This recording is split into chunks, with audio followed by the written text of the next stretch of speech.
Materi kali ini adalah tentang proses isolasi.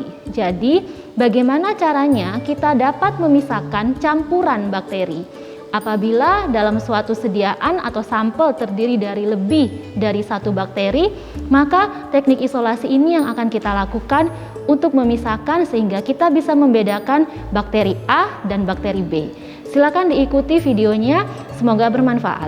Proses pengerjaan di lab mikrobiologi diawali dengan teknik aseptik, yaitu membersihkan area kerja dengan cara dilakukan penyemprotan menyeluruh dengan alkohol kepada seluruh permukaan meja, kemudian dilakukan pengelapan searah.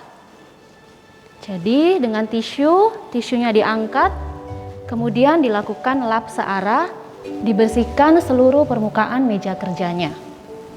Selanjutnya kita akan mempraktekkan cara melakukan teknik aseptik untuk proses isolasi. Isolasi adalah pemisahan. Jadi kita sudah punya campuran bakteri yang berisi Staphylococcus aureus dan E. coli. Campuran bakteri ini yang akan kita pisahkan dengan teknik isolasi. Caranya adalah isolasi akan kita lakukan dengan media di cawan Petri. Cawan Petri ini telah terisi media nutrien agar dan kita buat dulu kuadran untuk penggoresan inokulumnya nanti. Jadi kita tandai di cawan Petri kuadran 1, kuadran 2, dan kuadran 3. Ini menandakan area untuk dilakukan proses isolasi. Kuadran 1, 2, dan 3. Yang akan kita lakukan adalah kita akan mengambil campuran dari bakteri tadi, campuran dari Staphylococcus aureus dan E. coli dengan teknik aseptik. Dibakar terlebih dahulu osenya sampai merah. Kemudian kita dinginkan sebentar. Lalu jangan lupa kita homogenkan dulu campuran bakterinya. Kita ambil, dicelupkan saja, kita aduk sebentar, pasti sudah akan ada bakteri yang tertinggal di osenya. Setelah itu kita akan lakukan penggoresan pertama pada kuadran 1. Ya, kuadran 1 ada di sebelah sini. Ya, kita lihat cara penggoresannya adalah dengan zigzag yang rapat. Jadi dilakukan penggoresan. Sentuhkan, hati-hati jangan sampai agarnya menjadi rusak. Disentuhkan saja, zigzag rapat. Setelah kuadran 1 selesai, kita tutup dulu. Lalu kita bakar osenya. Tujuannya adalah untuk mematikan bakteri yang kemungkinan tertinggal di ose. Kita lanjutkan lagi penggoresan di kuadran kedua, tetapi tanpa mengambil bakteri dari sampel. Jadi, bakteri yang kita ambil adalah bakteri bekas goresan dari kuadran pertama. Ya, kita sudah menandai kuadran pertamanya di sini dan kuadran 2 di sini. Jadi, yang akan kita lakukan adalah melakukan penggoresan dengan awal diambil dari kuadran 1.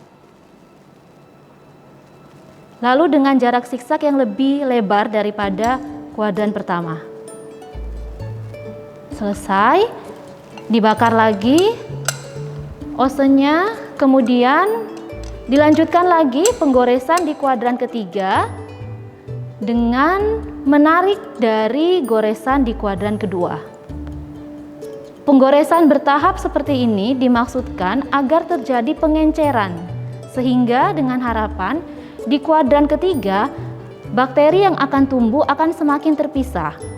Jadi, apabila ada perbedaan koloni antara E. coli dan Staphylococcus aureus akan semakin jelas terlihat. Itu gunanya kita lakukan penggoresan sampai ke 3 kuadran. Selanjutnya di kuadran ketiga akan digores dilanjutkan dari kuadran kedua.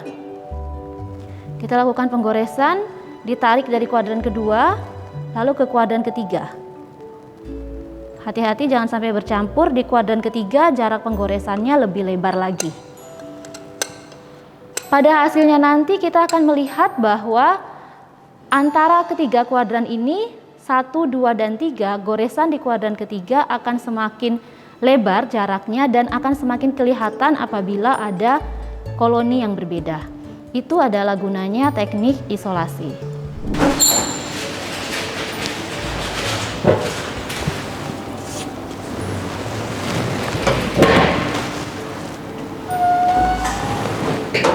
Oke, setelah selesai praktikum, maka yang harus dilakukan adalah desinfeksi kembali area kerja Anda.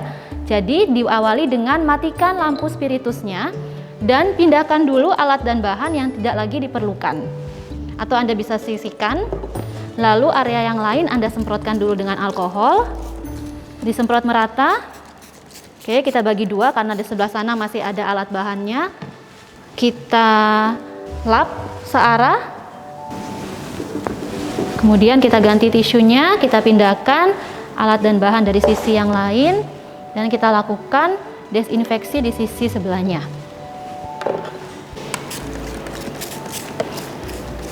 Kita semprot lagi meja sisi sebelahnya, lalu kita bersihkan, gunakan tisu yang baru ya.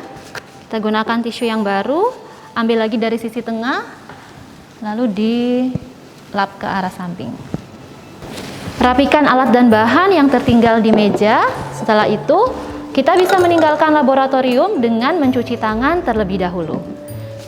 Demikian prosedur praktikum yang sudah ditayangkan. Semoga apa yang telah ditayangkan ini bermanfaat untuk Anda dalam membantu Anda memahami materi mikrobiologi farmasi dan dapat menjadi bekal bagi Anda yang kelak akan menjadi apoteker dalam menerapkan pengujian-pengujian mikrobiologi di tempat Anda bekerja nantinya. Terima kasih atas perhatiannya, selamat belajar dan semoga selalu sehat.